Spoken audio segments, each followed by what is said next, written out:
ಅಂದ್ರೆ ಈಗ big boss ನೀವು ಹೇಳಿದಾಗ ಈಗ ಹೊಸ ಅಧ್ಯಾಯ ಅಂತ ಹೇಳ್ತಾ ಇದ್ದೀರಾ, 10 ಸೀಸನ್ ಮುಗ್ದು 11ನೇ ಸೀಸನ್ ಬಂದಿದೆ, ಎಲ್ಲರೂ ಸಾಕಷ್ಟು ಬದಲಾವಣೆ ಆಗಿದೆ ಕಳೆದ ಒಂದು ದಶಕದಿಂದ.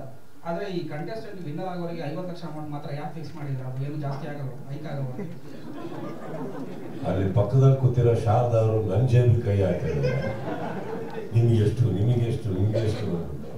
ನೀವು ಅವ್ರ ಬಗ್ಗೆ ನನಗೆ ಕೇಳ್ತಾ ಇದ್ದೀವಿ. See for example sir, world cup winning team, some random ಆಗಿ ಹೇಳ್ತಾ ಇದ್ದೆ, ಯಾವುದು ಫಿಕ್ಸ್ ಅಲ್ಲ. Winning team of the world cup get so much what. Do you think that is all they running?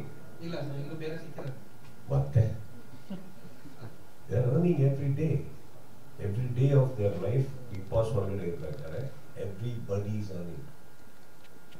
Don't be in this misconception that you know ಅದು ಮಾತ್ರ price, that is also an additional price.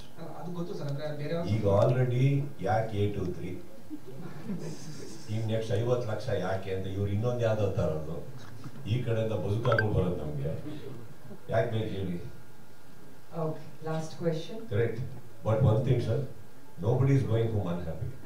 In fact Bigg Boss ಮಾಡಬೇಕಾದ್ರೆ ಪ್ರತಿಯೊಬ್ಬರು ಲೈಫಲ್ಲಿ ಏನು ಆಗಬೇಕು ಅಂತ ಕೆಲವ್ರು ಬರ್ತಾರೆ, ಕೆಲವ್ರು ದುಡಿಮೆಗೆ ಬರ್ತಾರೆ, ಕೆಲವ್ರು ದುಡಿಮೆ ತಲೆ ಹಿಡ್ಕೋತ ಗೆಲ್ಲಬೇಕು ಅಂತ ಬರ್ತಾರೆ. ಬಟ್ ಆಲ್ 3 ಸೆಕ್ಟರ್ಸ್ ಎಲ್ಲರೂ ತಗೊಂಡ್ರು, all of them they are by very happy by the end of it.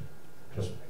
Sir, ಹೊಸ ಅಧ್ಯಾಯ ಹ್ಯಾಶ್ಟ್ಯಾಗ್ ಮಾಡಿದ್ರ, ನಿಮ್ಮ ಪ್ರಕಾರ ಹೊಸ ಅಧ್ಯಾಯ ವ್ಯಾಖ್ಯಾನ ಏನು? I mean respect to this season.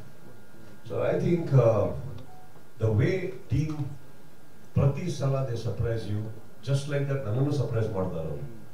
ಈ ಥರ ಒಂದು they come out with tasks, the way they handle the task and ಅವ್ರ ಕ್ರಿಯೇಟಿವ್ ಟೀಮ್ ಥಿಂಕ್ ಮಾಡೋ ರೀತಿ ಇರ್ಬೋದು.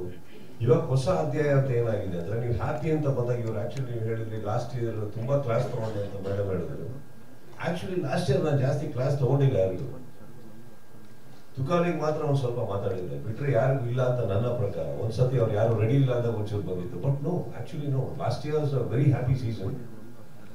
ನಾಟ್ ಪ್ರತಿ ಸೀಸನ್ ಹಾಗೆ ಇರಲ್ಲ ಅನ್ನೋದಕ್ಕೆ ಇದು ಹೊಸ ಅಧ್ಯಾಯ. ಈಗ ಯಾವಾಗ ನೀವು ಸ್ವರ್ಗ ನರಕ ಅಂತ ಫಸ್ಟ್ ಇಂದಾನೆ ಸ್ಟಾರ್ಟ್ ಮಾಡಿದ್ರು, ಪ್ಲೀಸ್ ಅಲ್ಲಿ don't expect ice cream and sweets happening. ಅಲ್ಲಿ ಆ ಕಡೆ ಈ ಕಡೆ ತುಂಬಾ ಇರುತ್ತೆ, ಕಾಂಪಿಟೇಷನ್ ಚಾಲೆಂಜಸ್ ಜಾಸ್ತಿ ಇರುತ್ತೆ. ನಿಮಗೆ ಹೊರಗಡೆ ಕಳ್ಸೋದಕ್ಕೆ ಜಾಸ್ತಿ ಜನ ನಿಂತಿರ್ತಾರೆ, ಕೆಲವು ನಿಮ್ಗೆ ಬಹಳ ದೂರ ಅನ್ಸುತ್ತೆ, ಕಷ್ಟಗಳು ಜಾಸ್ತಿ ಇರ್ತವೆ. But I think the way first 2 to 3 weeks ಒಳಗಡೆ I think any good contestant can have a good foundation in the first 3 weeks. ಅಲ್ಲೇ ಗೊತ್ತಾಗುತ್ತೆ, ಇದನ್ನ ಟಾಲರೇಟ್ ಮಾಡಿ they can sustain themselves, they will go along with.